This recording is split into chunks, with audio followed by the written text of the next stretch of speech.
夜深了，北京中南海里透出一丝异样的紧张气氛。一条隐秘消息正在高层悄然流传，说69岁的习近平可能病了，甚至考虑以健康理由提前退位。这听起来匪夷所思。这位自比秦始皇打破任期限制的最高领袖，真的会在巅峰时刻突然退出权力舞台吗？事情远没有那么简单，我们得从这则流言的源头开始说起。一切要从一次看似平常的视察谈话说起。不久前，习近平南下贵州考察，本是例行的下基层行程，可谁也没想到，他在当地的一席话引爆了舆论。他提到20大上已经组建了承前启后的领导班子，可以确保即使他本人因身体原因退休，中央领导集体也依然保持稳定。简简单单一句话，现场的人听得目瞪口呆。堂堂一尊，竟亲口提及自己因健康退休的可能。要知道，过去10年里，习近平废除了国家主席任期限制，架空接班惯例，外界普遍认为他至少还要再干1-2届，甚至有望成为终身领导人。而他自己却突然抛出病退的话题，无异于在平静水面投下一颗巨石。这消息虽未通过官方媒体公开报道，却早已通过小道消息传遍政界内外。有人怀疑是习近平有意为之，在试探高层反应，也有人认为却是身体抱恙，不得不如此表态。更戏剧性的是，几乎同时另一些传闻也四起。有人说习近平在一次重要会议期间突发中风，被紧急送医，还有传言称他健康状况严重恶化，不得不物色接班安排。一时间谣言满天飞，真假难辨。其实关于习近平出事的风声并非第一次刮起，早在2022年秋天，网上就疯传过一则离奇谣言，说习近平在北京被软禁，军队发生政变接管了权力。当时不少海外媒体都被耍得团团转，最后证明只是子虚乌有。但谣言之所以有市场，说明人们心中都有那份不确定，这位看似稳如泰山的领袖是否真的毫无弱点。如今新一轮传闻卷土重来，还直指健康问题的要害，难怪引发更大关注。官方当然不会让谣言任其蔓延。没过多久，央视新闻联播便播出了习近平精神矍铄出席各种活动的画面。他带队出席中央全会，健步走上主席台，高唱国际歌，还亲赴外交场合向友邦致意。特别引人注目的是一段镜头，显示习近平走访越南大使馆，亲自不扶栏杆拾级而上，一口气登上2楼，似乎有意向外界展示领袖身体硬朗得很，网传中风纯属无稽之谈。然而画面是一回事，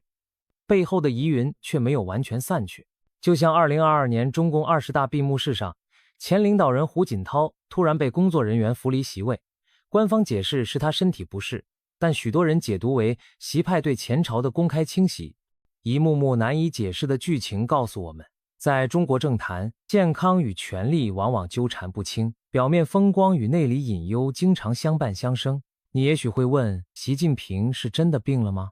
还是这只是一出精心布局的政治戏码？目前我们无从确知真相，不妨大胆假设一种可能：经历10年高压统治和内外交困，习近平的身心状况确实大不如前。3年疫情重创经济，他本人也饱受劳神费心之苦。如果体检指标再亮红灯，他未必有信心继续苦撑。如果他觉得前路艰难，内部压力渐增，或许会考虑以健康因素功成身退，把烂摊子甩给接班人，自己则保全历史地位，避免最后崩盘时身败。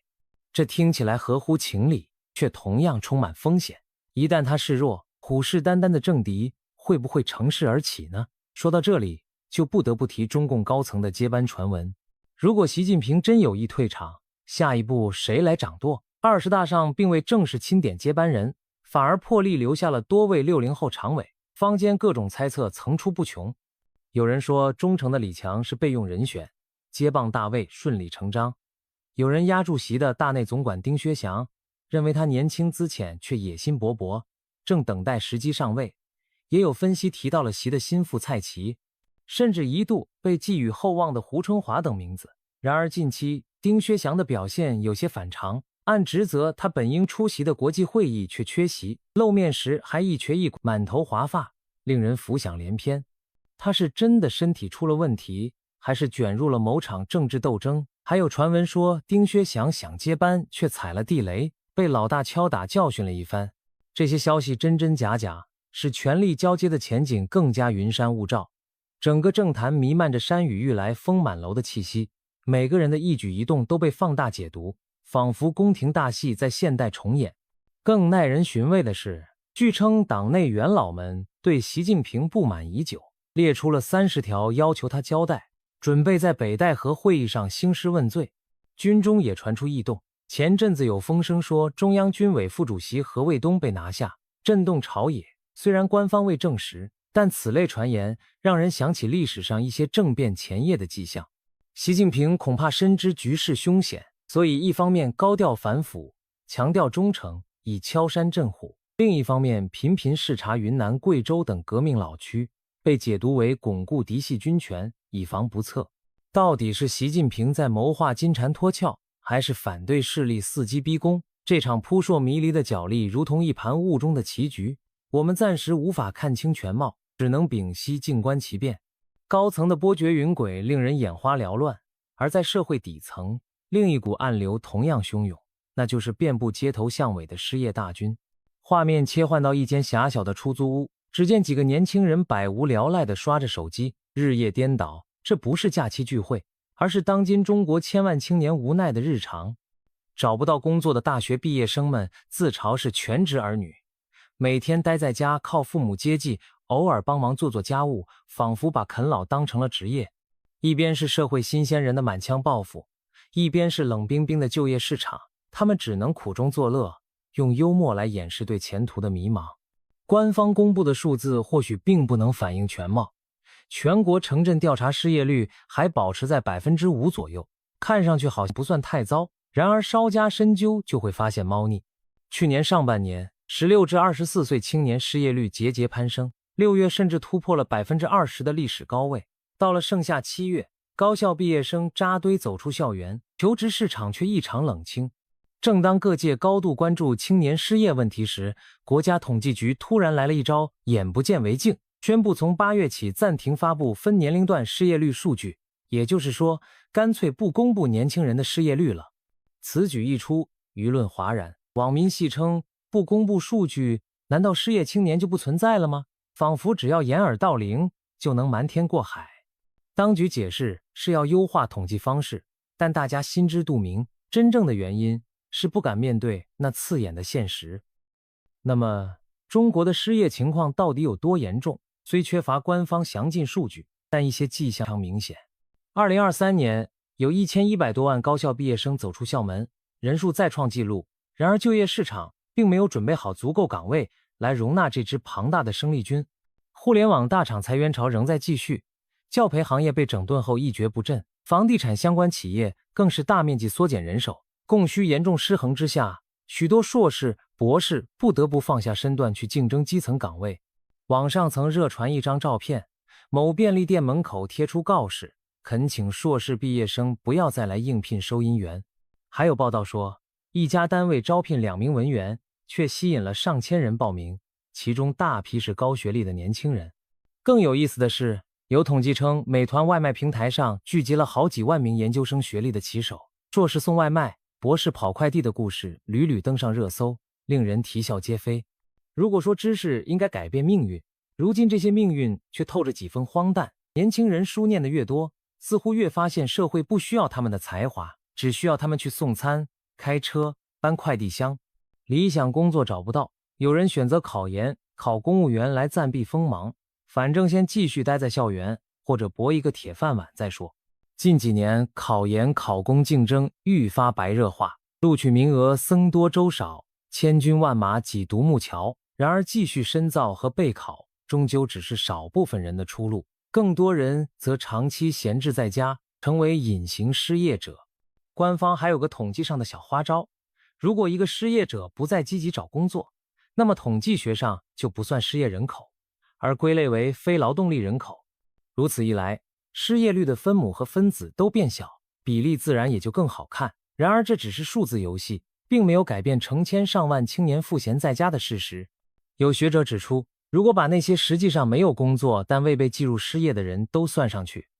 中国青年的广义失业率可能远远高于官方公布的数据，甚至可能是它的2倍。失业潮之下，社会心态也在起变化，年轻一代中开始流行躺平摆烂的佛系态度，既然奋斗无门，不如降低欲望，得过且过。社交媒体上各种自嘲的段子流行，比如称自己是985废物，调侃毕业即失业，甚至悲观地说自己是最后一代。在无奈和戏谑中，透出的是年轻人对前途的茫然和对现实的不满。政府对此看在眼里，急在心上，纷纷鼓吹所谓灵活就业来安置年轻劳动力。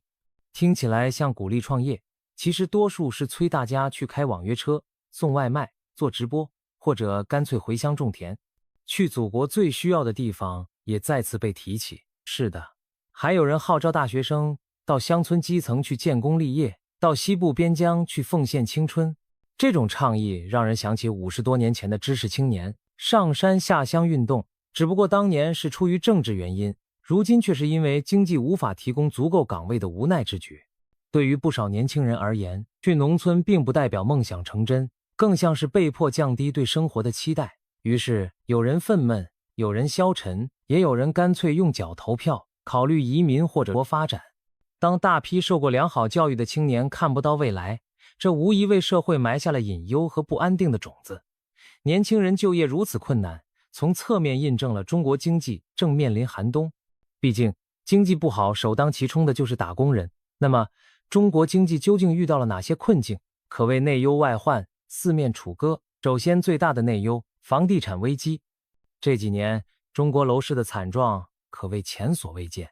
曾几何时，房价只涨不跌是老百姓的信仰，炒房致富是全民运动，地方政府对土地财政更是上瘾成性。房地产一度扮演着经济发动机的角色。据估算，最疯狂时，房地产直接和间接加起来占到 GDP 将近30%。然而自从中央祭出3道红线给房企降杠杆，楼市泡沫开始漏气，而且越漏越大。恒大暴雷，创始人许家印身陷囹圄，碧桂园债台高筑，接连错过债券利息兑付，一连串曾经只手遮天的开发商资金链陆续断裂，宣告行业彻底进入寒冬。各地烂尾楼成片，购房者既没房可住，又背着贷款，原本对政府和开发商满腔怨气，一度酝酿强制停贷的集体抗议。当局如临大敌，急忙要求银行展期续贷，让地方政府牵头保交楼，但买房者的信心已然一去不复返。房地产曾是地方财政的摇钱树，如今果实枯萎，地方政府也陷入困境，土地卖不动，税收跟着减少，而过去10年累积的巨额债务却到了还款高峰期。许多地方隐性债务如冰山露出水面，往往窟窿高达几千亿乃至上万亿元，根本无力填补。一些地方政府开始紧缩开支，甚至削减公务员福利和教师奖金。去年就传出某沿海城市取消公务员年度奖金，引来体制内抱怨。还有内陆某省会财政告急，政府投资项目停摆，工程款长期拖欠成为常态。贵州省更是高负债的典型，为偿还基建欠债，不得不向中央求援。民间调侃说，地方政府日子穷到家，只能靠罚单创收。有人玩笑称，现在走在路上都不敢乱扔垃圾，生怕被罚款去填财政窟窿。虽然是笑谈，却折射出财政紧张下政府对民间加紧割韭菜的趋势。其次是消费不振。2023年初防疫清零结束后，很多人期待出现一波报复性消费，把被疫情压抑的购买欲彻底释放出来。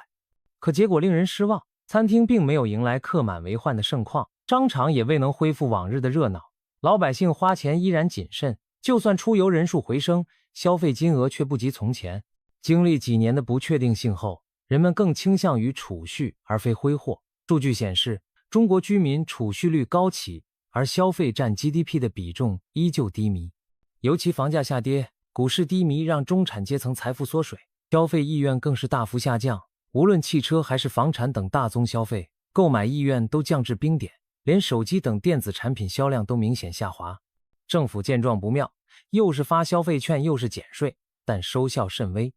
归根结底，信心比黄金更珍贵，而此刻老百姓最缺的就是对未来的信心。大件不敢买，小件能省就省，结果形成了越不消费经济越差，经济越差越不敢消费的恶性循环。再看外患，对外贸易的低迷同样令人忧心。多年来，中国凭借世界工厂的地位享受全球化红利，出口一直是经济增长的主要动力之一。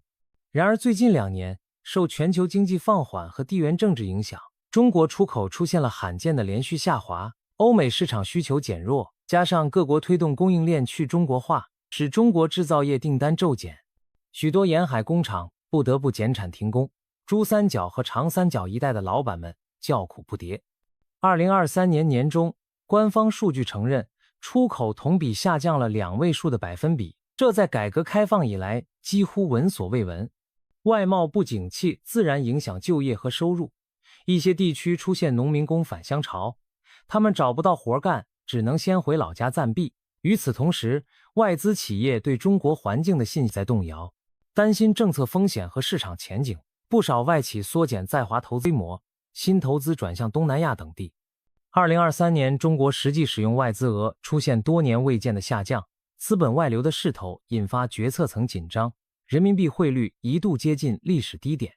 为了稳住汇市，央行连续出招提高外汇交易成本，严打资金非法转移。可富人们总有办法，移民、境外信托、数字货币等手段层出不穷。新加坡楼市因为中国富豪抢房而房价暴涨，香港的保险理财产品销量大增，这些都从侧面印证了中国资金在加速用腿投票。此外，一些政策上的自商操作也令经济雪上加霜。近几年，从互联网科技巨头到校外培训行业，相继遭遇严厉整顿，许多曾经风光的企业被罚款、被管制，大批员工丢掉饭碗。官方高举共同富裕的大旗，加强对资本和民营企业的管控，这些举措名义上是为缩小贫富差距、防范金融风险，但短期内也打击了投资信心，让企业家们人心惶惶。曾经叱咤风云的马云们如今销声匿迹，创业投资圈变得谨小慎微，经济活力和创新精神自然受到影响。多重矛盾交织下，中国经济进入一种诡异的状态，物价涨不动，甚至偶尔露出通缩的苗头。年轻人找不到工作，中年人不敢轻易跳槽，老年人担心养老无着，企业不太愿意扩大投资，资本也不愿久留，整个社会仿佛陷入低欲望的停滞期。有人将这种状态称为日本化，与上世纪90年代泡沫破裂后的日本经济非常相似，增速放缓，楼市股市长期低迷，人口老化拖累，整体社会趋于保守。然而中国的问题又远比日本复杂。日本当年虽经济受挫，但政治体制稳定，国际环境友好。而今天的中国既要应对内部经济结构性难题，又要面对高压体制下决策失误的风险，还夹杂着中美博弈这样的外部挑战。就好比一艘船本身在漏水，又遇上风暴，而船长还不愿调整航线，情况自然更加惊险。这一切最终又绕回政治，经济不景气，失业高企，民怨在暗处滋生，这些都让执政者如坐针毡。其实早在2022年底，民间就爆发过一次象征性的抗议浪潮，年轻学生和市民走上街头，举着白纸反对严厉风控，有人甚至喊出了要自由、要领导人下台的口号。这场白纸抗议虽然很快被当局压下，但说明当不满情绪积累到极限，即便在高压统治下也会寻找出口。如今疫情的阴霾虽已散去，取而代之的是经济困局。如果民生痛点长期得不到疏解，谁又敢保证未来不会再出现类似的群体性抗议？习近平本人或许也清楚政局凶险，所以才会半遮半掩地谈因健康退休。这既是在为可能的退场铺垫，也是对内的一种警告和试探，暗示自己一旦退下，接手的人未必有能力收拾这个烂摊子。万一真的出了乱子，又有谁能担责？当然，也不排除这是一招声东击西的权谋，先放出退役，引蛇出洞，看谁会动心，然后再趁机雷霆反击，将不忠者一网打尽，继续稳坐江山。历史上类似的把戏并不鲜见，究竟鹿死谁手还未可知，未来会如何发展？目前看来，有几种剧本都在角逐。其一，习近平以并退为名体面让权，或许在不久的将来，将接力棒交给信任的亲信，比如李强，自己退居幕后垂帘听政，确保影响力仍在。其二，他选择强撑到2027年21大，再谋连任，甚至4连任，中途就算经济再糟，也靠维稳和宣传硬扛，把难题留给后人。其三，党内其他派系暗中联合逼宫，上演一出内部政变式的人事更迭，在非常时期将他请下台。这种惊险桥段听起来很戏剧，但谁能否认权力斗争有可能走到极端？最后还有一种最沉闷的走向，什么都不改变，领导人不下台，政策不转向，经济无大起色，年轻人继续躺平虚耗，社会矛盾慢慢积累，就像一口表面平静的大锅，底下的火一直在烧，水温一点点升高，直到某一刻沸腾。无论哪种结局，如今的中国都站在一个微妙而关键的十字路口，上有流言密布，权力暗战，下有民生痛点，民心浮动。历史的大戏已经开场，只是谁也无法确定剧本将如何发展。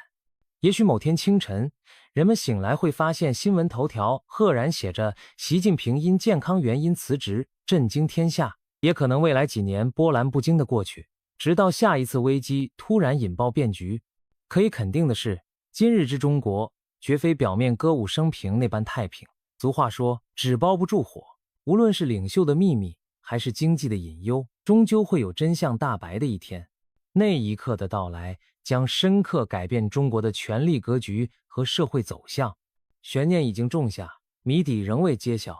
我们也只能拭目以待，继续观察这场围绕习近平和整个中国命运的现实剧集。风雨欲来，历史的转折点也许近在眼前，让我们准备好见证那历史性的瞬间吧。